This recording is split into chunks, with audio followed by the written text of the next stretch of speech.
Our next selection is about going on a haunted carousel.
Dustin, can you turn up the house lights just a little bit? So we have a really special treat for you. This is a different kind of piece than I've ever done before. We have a orchestra with, we're basically doing the sound effects for a story. So Dr. Wendy Nichols, who is our principal at Gildersleeve Middle School, before she was a principal, she was a reading specialist. So she's an expert at reading stories. She's also a mom, which means she's really an expert at reading stories. And she is going to read while we do all the exciting little tidbits to go with it. So if we have any kids in the audience, 6th grade or younger, come on down. If you come on down and sit on the floor with Dr. Nichols, you can have a lollipop when we're done. If your parents think it's okay. Sit down. That's funny. Come sit down. Let the little kids sit in front though. Please let the little kids sit in front. Come on down. Let the little ones sit in front first. If parents want to come down with little ones, if you have a little one, that's fine. If you have kitties under, age 5, come on down. Oh my goodness, look at them coming. They're so precious. Come on down and have a seat. Look, everybody wants candy. Look at this. And you want to hear a great story. So, you have to be really quiet. Look at Dr. Nichols. She's going to make faces too, I'm sure. She's going to be super excited. Okay, no more high schoolers. All right. So, Justin, you can lower the lights a little bit again. We're ready. It's called The House of Untold Horrors. We hope you can sleep after tonight.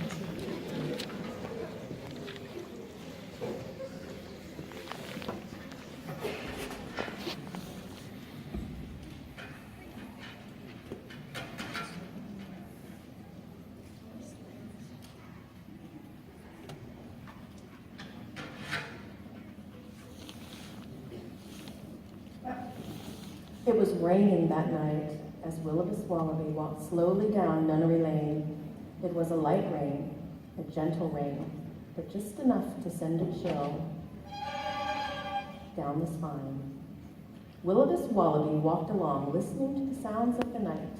He heard an owl, a frog, a shark, a shark.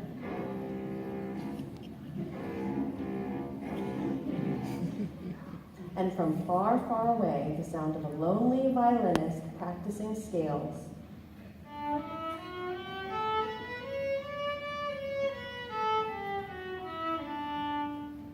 But suddenly it started to rain harder.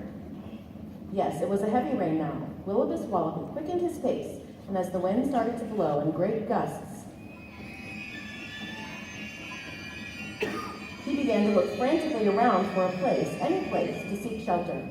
Suddenly he saw a house with a large porch and a light on inside. He climbed the steps up to the porch. Finally, shelter from the rain, but not from the wind. That wind, that cruel, harsh wind, it seemed to rip away his clothing as if it had chosen him, Willibus Wallaby, as its victim. Willibus Wallaby's heart started to beat faster. He knocked on the door.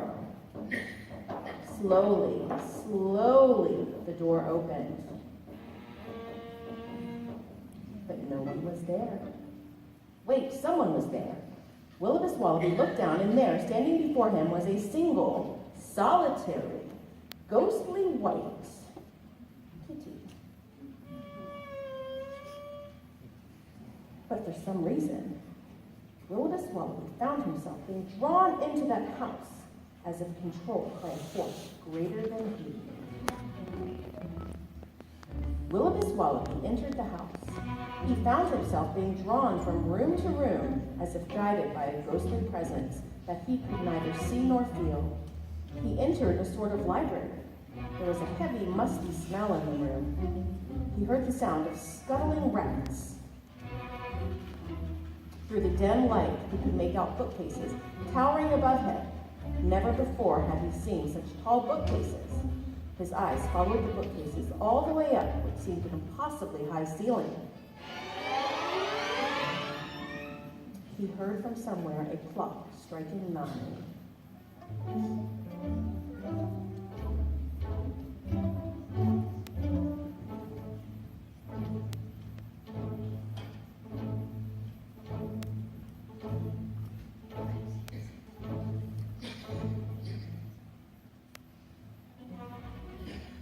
He felt himself being drawn into the kitchen. There were those scuttling rats again. And then he saw it on the table, sitting right there on the table, just inches away from him. Oh, it was too horrible to picture, yet picture it we must. There on the table, just inches away from him, on a flowery china plate, was a cupcake. And on top of that cupcake was sickly looking orange frosting. And on top of that, a jelly bean. And it was, could it be? Yes, the jelly bean was licorice.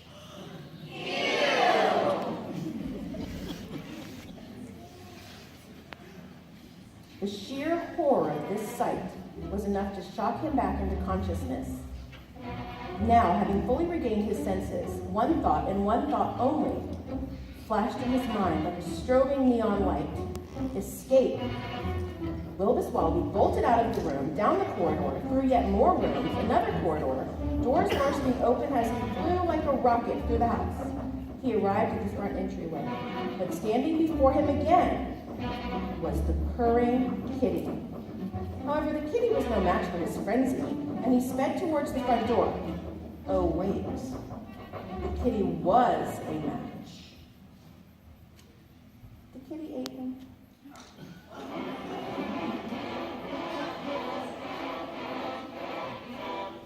The end.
Oh, wonderful.